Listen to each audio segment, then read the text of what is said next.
Points पे आपको, जैसे आपको एक बॉन्ड तो ये है दैट इज ऊपर, और एक नीचे वाला पार्ट है दैट इज, सपोज करो, तो ये आपके जॉइंट जो हैं ऊपर और नीचे के बॉन्ड्स के, दैट इज एक तो ये वाला पार्ट हो गया और एक ये वाला पार्ट हो गया नीचे का, दो ये दोनों बॉन्ड्स हैं, ठीक है, ये भी बॉन्ड और ये भी बॉन्ड, दोनों ही बॉन्ड है। इन दोनों बॉन्ड्स का जो ये बीच वाला जॉइंट वाला पार्ट है दैट इज, इस पे आपको यहाँ पे आर्टिकुलर कार्टिलेज देखने को मिलती है। जैसे ये जो आपको दिखा रखा है ना, जूम कर देता हूँ थोड़ा सा, यू कैन सी नाउ, ये जो आपको देखने को मिल रहा है ब्लू कलर का part, that is the cartilage bond. ये आपकी कार्टिलेज है जो आपके दोनों बोन्स के जॉइंट्स पे प्रेजेंट है साइड। इसी की वजह से फ्लेक्सिबिलिटी आपके बोन्स में थोड़ी रहती है। Is it clear? Ankita, Varsha, Shilpa, Avinash, Aradhana, सभी को ये वाली बात क्लियर ना? बोन्स के अंदर नहीं होगी, ये चीज ध्यान रखना, कार्टिलेज बोन के अंदर नहीं है, बोन के एंड पे प्रेजेंट है। सो आपके दो बोन्स जहां एक दूसरे से कनेक्ट हो रहे हैं, बीच में आपका कार्टिलेज आ जाता है। क्लियर बात बच्चों? Yes sir. ठीक है, और बाकी तो आप sir. सभी जानते हो। ओके, बाकी आपको पता ही है, आपके ईयर पिन्ना हो गए, आपके नोज टिप हो गई, इसके अंदर का पार्ट हो गया, ये सब आपका कार्टिलेज का है। दैट इज, अब आ जाओ, now write down next point. Cartilage done. अब बात करते हैं आपसे बोन की। Let's talk about bone.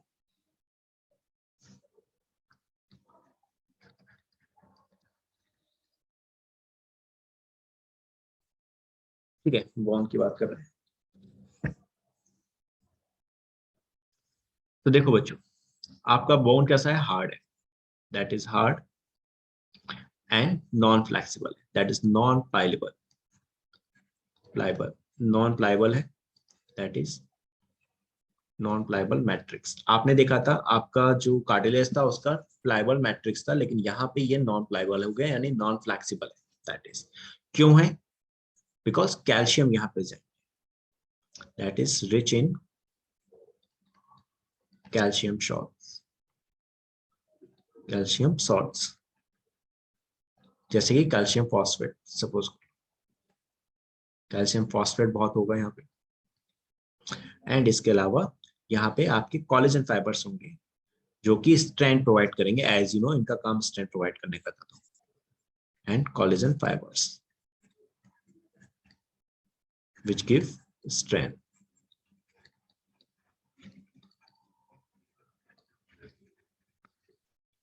to the bone, strength provide करेंगे बोन्स। ओके, अब इसके अलावा आपके यहाँ पे, आपने पीछे देखा था वहां पे आपके जो सॉल्ट्स प्रेजेंट थे दैट इज कॉन्ड्रोइटिन सॉल्ट्स थे, यहाँ पे आपकी कैल्शियम सॉल्ट्स थे। इसके अलावा यहाँ पे आपको कुछ प्रोटीन्स देखने को मिलती हैं, that is called ossein proteins. Osteocytes से ही ये लिया गया है word, that is ossein proteins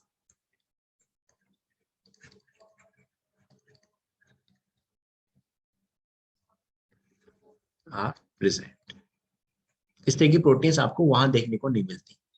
ऑसिन protein, ये आपका वर्ड ऑसियोसाइट से ही लिया गया है, तो इस चीज को ध्यान रखना, कोई नई चीज नहीं है, इसको मार्क कर लेना। दैट इज, इसके अलावा आपके पीछे आपने देखा था आपके जो कार्टिलेज थे वहां पे आपकी मेम्ब्रेन प्रेजेंट थी, दैट इज पेरिकॉन्ड्रियम। यहां पर भी आपकी एक मेम्ब्रेन प्रेजेंट होती है, that is write down periosteum, periosteum, that is surrounded by a sheath, that is periosteum। ठीक है, ये डिफरेंस है दूसरा। पेरिकॉन्ड्रियम ये आपके जो कार्टिलेज है वहां प्रेजेंट है, और पेरियोस्टियम ये आपके जो बोन है यहाँ पे प्रेजेंट, आउटर कवरिंग है, दोनों ही सेम, इसको मार्क करोगे। देन इसके बाद नेक्स्ट अगला,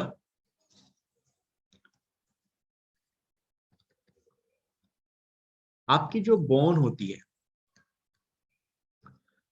ठीक है, अगर आप इस बोन को, दो कंडीशंस बता रहा हूं, अगर आप इस बोन को एसिडिक मीडियम में रख दो, मतलब हाइड्रोक्लोरिक एसिड के साथ ट्रीट करा दो, that is put in HCl। Hydrochloric से अगर आप इसको ट्रीट करा दो तो बॉन्ड कैसी हो जाएगी, डीकैल्शिफाइड हो जाएगी, कैल्शियम सारा हट जाएगा इसमें से, दैट विल बिकम डीकैल्शिफाइड। ये आपका डीकैल्शिफाइड हो गई, नाम से समझ में आ रहा है डीकैल्शिफाइड का मतलब इसमें से आपका कैल्शियम निकल गया। अब आपकी बॉन्ड कैसी हो जाएगी, नाउ बॉन्ड जो होगी, नाउ इट बिकम फ्लेक्सिबल, क्योंकि कैल्शियम की वजह से ये टफ थी, अब कैल्शियम इसमें से निकल गया तो ये आपकी फ्लेक्सिबल हो जाएगी।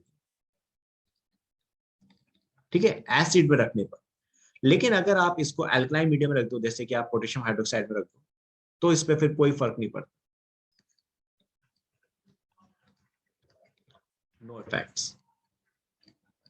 इसको मार्क कर लेना कि एसिडिक मीडियम में रख रहे हैं तो क्या हो रहा है, डीकैल्शिफाइड हो रही है, और अगर अल्कलाइन मीडियम में रख रहे हैं तो कुछ नहीं हो रहा इसमें। Just mark this one. Then इसके बाद नेक्स्ट, आपकी बोन सेल्स जो आपकी बोन बनाती है, दैट इज ऑस्टियोसाइट्स। सेम वही कंसेप्ट है जो पीछे तक आपकी, यहाँ पर भी आपका मैट्रिक्स रिलीज करेंगी, बीच में आपका ऑस्टियोसाइट्स रहेगा, osteocytes.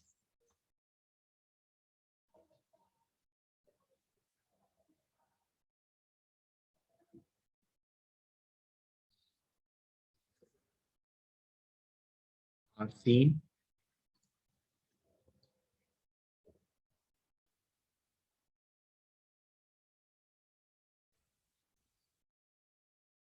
second, osteocytes are seen in spaces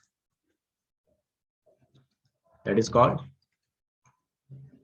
lacunae.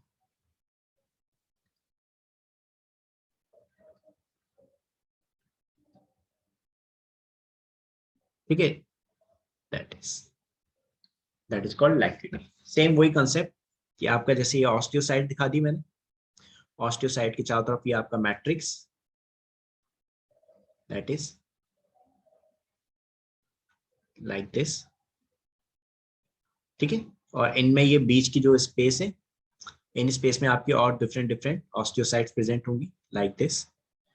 Okay, तो ये जो स्पेस है आपकी, इस स्पेस को आप क्या कहते हो, लैक्यूनी कहते हो, दैट इज कॉल्ड लैक्यूनी। इसको आप लैक्यूनी कहते हो। और देन ये जो आपकी लेयर है, दैट इज मैट्रिक्स वाली जो ये लेयर है, इस लेयर को आप क्या कहते हो, that is called laminae, lamellae. Okay, और ये है आपकी osteocytes, that is your osteocytes. बात समझ में आई? अंकिता, अविनाश, शिल्पा, आराधना, वर्षा, ये वाली बात क्लियर? ऑस्टियोसाइट से ही ये सारी चीजें फॉर्म हो रही हैं। ऑस्टियोसाइट यहाँ का प्रेजेंट है, आपकी स्पेस में प्रेजेंट है, उस स्पेस का नाम है लैक्यूनी, और जो ये लेयर इसके चारों तरफ प्रेजेंट होती थी, उस लेयर को आप बोलते हो लैमेली। डन? Yes sir. कोई डाउट किसी को यहाँ तक?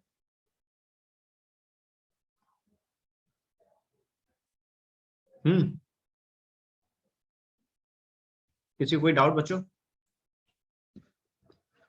अविनाश, अंकिता, आराधना, वर्षा, शिल्पा, कोई डाउट किसी को? Okay, no sir. ठीक है,